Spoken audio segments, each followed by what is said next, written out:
महाभारत के भीष्म, एक योद्धा जिसने अपने वचन को सबसे ऊपर रखा। उनकी महानता और धर्म के प्रति समर्पण की कहानी आपको हैरान कर देगी। भीष्म पितामह की शुरुआती कहानी महाभारत के सबसे प्रेरणादायक और महत्वपूर्ण भागों में से एक है।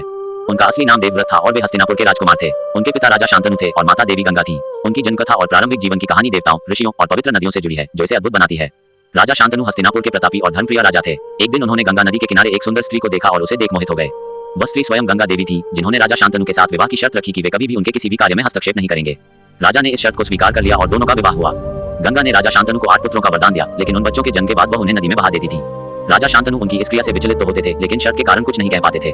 जब 8वें पुत्र का जन्म हुआ और गंगा उसे भी नदी में बहाने लगी, तो राजा शांतनु ने क्रोधित होकर उन्हें रोक दिया। तब गंगा ने उन्हें बताया कि ये 8 पुत्र राष्ट्रवसु थे, जिन्हें ऋषि वशिष्ठ के श्राप के कारण मनुष्य रूप में जन्म लेना पड़ा था। गंगा ने उन्हें इस श्राप से मुक्ति देने के लिए नदी में समाहित किया था। 8वें पुत्र को गंगा ने जीवित रखा और उसका पालन पोषण स्वयं किया। यह बालक ही देवव्रत था। गंगा ने उसे महान शिक्षा दी और वह वेद, शस्त्र विद्या और धर्मशास्त्र में निपुण हुआ। उन्होंने परशुराम से युद्ध कला सीखी और बृहस्पति व शुक्राचार्य से ज्ञान अर्जित किया। जब देवव्रत बड़े हुए तो गंगा ने उन्हें राजा शांतनु के पास वापस भेज दिया। शांतनु अपने पुत्र को पाकर अत्यंत प्रसन्न हुए और उन्हें हस्तिनापुर का युवराज घोषित किया।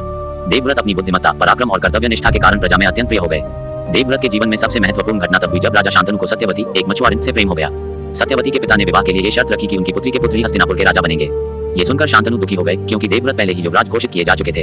अपने पिता की प्रसन्नता के लिए देवव्रत ने सिंहासन त्यागने का निर्णय लिया और सत्यवती के पिता को यह वचन दिया कि वे कभी राजा नहीं बनेंगे।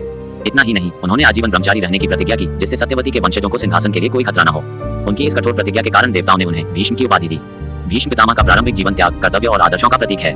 उन्होंने अपने पिता के लिए अपना जीवन समर्पित कर दिया और धर्म के मार्ग पर चलते हुए महान योद्धा और प्रशासक बने। उनकी कहानी महाभारत के हर पाठक को सच्चे कर्तव्य और बलिदान का महत्व सिखाती है।